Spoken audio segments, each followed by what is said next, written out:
Don't you just love when the WWE puts out that propaganda that mentions just how patriotic of an organization they really are and how much they love the United States of America and everything that it purportedly alleges to represent? Don't you get all warm and fuzzy inside when the WWE tells you that your voice matters and that it's great that you have the ability to say whatever you want? And the WWE believes indeed in your free speech rights and your freedom of speech. Doesn't that just warm the cockles of your heart deep, deep down inside? Exactly. I call bullshit. I always call bullshit on this one. You know, there are many things the WWE does that aggravates me, that sometimes, frankly, gets me enraged. Maybe it should, maybe it shouldn't, but it is what it is. But I know one thing that frustrates me above all else is when the WWE attempts to sit there with a straight face and clearly and blatantly chooses to attempt to insult my intelligence and many others. Based off of the WWE's own history, I'm left to ask the question, since when in the hell does WWE believe in free speech? Since when do they believe in this? Their thoughts and their words and their actions, most importantly of all, indicate anything other than that. And I truly hope that nobody, and I emphasize again, nobody, that is employees of the company, the wrestlers, fans of the product, buy into this bullshit. Because to me, it is very clear to see that the WWE is a bunch of flaming hypocrites when it comes to this very topic. You want some examples? Well, you should know the Schleggetti comes armed with some examples, and here are some now. First and foremost, let's look at what happens in this media, social media world, if you will. One of your performers that you force to get on social media, that you tell them to get on social media, if they tweet something that you don't agree with as a company, you're more likely to not tell them to delete it. If they go out there in the media and they say something that you don't agree with as a company, you're probably going to punish them, probably going to bury them. See Zack Ryder, and especially for a lot of you should understand this, see Dolph Ziggler. You want your employees to go out there and do all of these appearances and get engaged and involved in the social media world and be a part of this 24/7, 365 media society, but you don't like when they do it in a non-WWE way, and if they don't do something that you completely agree with, there are going to be consequences and repercussions just like any other business. So don't sit there and tell me you believe in your employees' rights and you believe in their freedom of speech when you do enough to trample on it on a week-in, week-out basis. Look at their WWE's YouTube channel, for example. Look at their channel. I've seen plenty of videos over the past couple of years where they've disabled comments. They've disabled thumbs up or thumbs down. You can't rate the video. You can't comment on the video. I don't know about you, but the polar opposite of free speech would be censorship. And if you don't allow people to comment, you don't allow them to rate, that would go from being free speech to being censorship. That's just me, though. That's just me, though. Let's go to the actual live events themselves. As people have known for years, if you bring a sign to a WWE event that the WWE gives a very, very loosey-goosey definition of being offensive, they will ask you to get rid of the sign. They will try to take your sign. And then if you're refusing to give them your sign, they will refuse to allow you to stay in your seat that you've paid for in the arena and kick your ass out. I'm sure there are quite a number of people that will comment on this video that this has either happened directly to them over the years or they have witnessed it with their own eyes. They have seen it, they have heard it, they have felt it, whatever the case might be. We all know this happens. So a company that sits there and tries to tell you and insult your intelligence by saying they believe in your right to say whatever you want, they believe in your rights of freedom of speech, If you have a sign that they don't agree with, they're going to ask you to get rid of it. They're going to try and take it from you. And if they're not successful in that and you don't give it up, they're going to give you up out of there. But I believe in freedom of speech. Ask a lot of CM Punk fans that held up CM Punk signs this past Monday on Raw. He took those signs.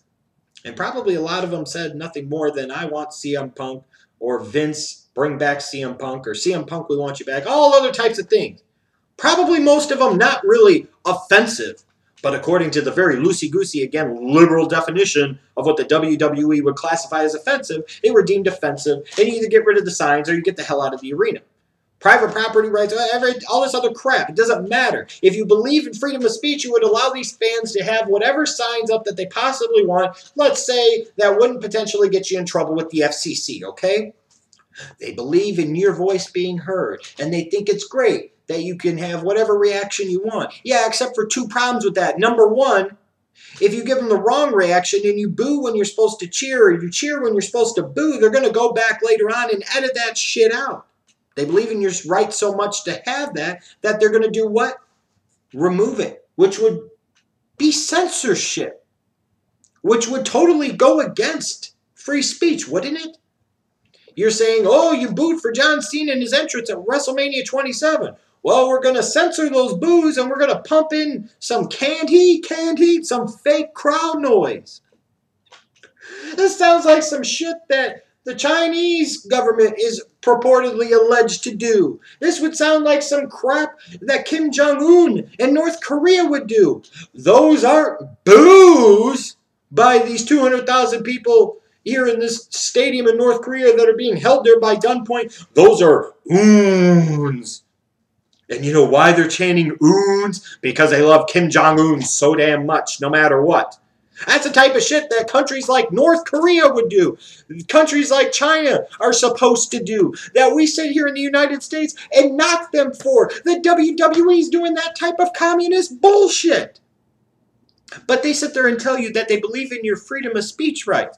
The WWE's commentators, when the fans are sitting there and booing the top babyface or cheering the top heel, it's Bizarro World, it's Wacko World, or that's what makes it great about the WWE. They can say whatever you want. Doesn't matter. You're supposed to be the hero. Everybody's booing, but by God, at least he gets a reaction. They're censoring your voice through their words and through their actions. But we're supposed to be okay with that? And we're supposed to believe that the WWE believes in free speech? Think about it this way. One other thing that really shows you the hypocrisy of that very statement was the WWE's support as an organization, and both Vince and Linda as well, of SOPA and PIPA. Legislation that was an attempt, so to speak, to try and sit there and rein in online internet piracy. Understand wanting to protect against copyright infringements, trying to protect your intellectual properties. But the problem is a lot of these companies either A, didn't read the legislation, or B, maybe they did read it, and even if they didn't care. They didn't care that this could lead to a fundamental change in the infrastructure of the internet. They did not care that this could lead to censorship, blocking of websites that somebody deemed, the government deemed, to be a threat or deemed to be violators of internet piracy when maybe they weren't. Maybe they weren't infringing upon copyrights. It just was going to open up a whole box of worms, a Pandora's box that would have created a very, very tricky, sticky situation. Why do you think so many internet companies, so many websites, so many tech companies were opposed to SOPA and PIPA? They understood what the unintended, or potentially maybe they were deep down, the alleged unintended but really intended consequences were. It was getting you one step closer to internet censorship. And that's what SOPA and PIPA would have ultimately done. So how can a company sit there and tell me as a wrestling fan, sit there and tell any of you with a straight face that they believe in free speech? Since when? Since when does the WWE believe in free speech? They censor YouTube comments. They bury people that work for the company that say things that the WWE doesn't like. They take your signs. If you don't give them your signs, they'll kick you out of the freaking arena. They edit your chants. They edit the sounds you make. They edit your voice. They censor it. They try to dismiss it and say it's something else entirely different. And they supported SOPA and PIPA. So excuse the fuck out of me if I don't buy into this bullshit and I try to sit here and call out the WWE for the frickin' hypocrites that they truly are. I hope none of you believe that hot garbage that ever spews out of their diarrhea holes in that company. If you do, shame on you, frankly, because you should know better. Because I know I do, and I know I can't be alone on this. And ultimately, shame on the WWE. You'll sit there and do all this hot garbage for supporting the troops and the tribute to the troops, and you'll sit there and say, oh, they're fighting for our rights, even though it's a voluntary war in other countries. But you're sitting there and saying, they're fighting for your freedoms and your rights. But wouldn't the most fundamental freedom that a United States citizen have, wouldn't that be the First Amendment, freedom of speech, freedom of and from religion, things like that? There's a reason that the First Amendment is the First Amendment. But apparently the WWE doesn't understand that.